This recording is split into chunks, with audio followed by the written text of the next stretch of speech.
In 1865, 40 million people walked out of bondage.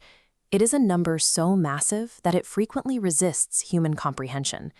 History often traps these individuals in anonymity, reducing their lived experiences to sterile mathematical statistics. In the years before freedom, the earliest members of this family appeared in plantation ledgers as inventory. They were recorded as property, valued strictly for their physical utility. To truly weigh the meaning of freedom, we must look past the abstract numbers and examine the unvarnished survival of a single lineage. Annie and Owen Simmons entered the world as property, born into the shadow of bondage before emancipation was realized. When the law changed in 1865, they were young children, old enough to remember the trauma of slavery, but young enough to build a future.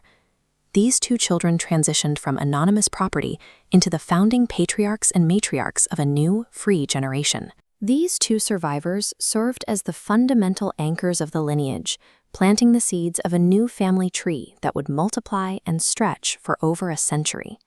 The second generation was the first born entirely free, yet their lives were immediately constrained by the realities of harsh labor and Jim Crow laws.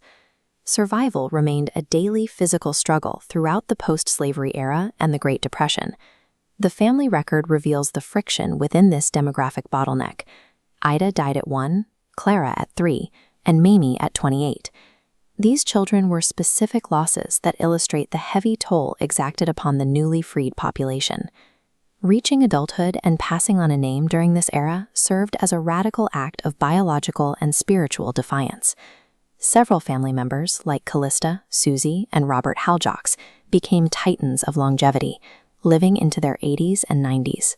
Their lives stretched from the era of horse-drawn carriages into the height of the modern civil rights movement.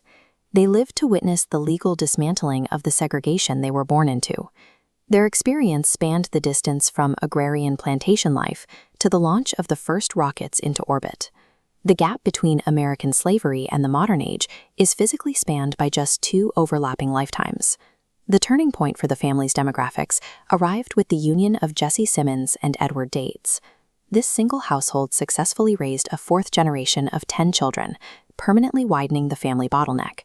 This generation mobilized, taking their newly fortified numbers and spreading outward to establish new roots. This mobility and agency stands in contrast to the immobility forced upon their enslaved grandparents. At this moment, the family shifted from a defensive posture of survival to an offensive posture of unstoppable multiplication. Those 10 children produced a staggering proliferation of descendants across the Spadey, Curry, Street, and Flournoy lines. Through the 1960s, 70s, 80s, and 90s, the family tree experienced a compounding flood of new life. This self-authored legacy stands against the sterile, anonymous plantation ledgers shown at the beginning. The staggering volume of these recorded names stands as the final answer to the struggle of the first generation. Every single modern birth in this expanding lineage marks a historical victory against the systems designed to erase them. The 40 million abstract souls lost to time are contrasted by the documented reality of this enduring lineage. Inheriting this long history means actively guarding and passing down a specific, tangible legacy to the very next generation. This family record serves as a living covenant, an active promise that the endurance of the past will never be forgotten.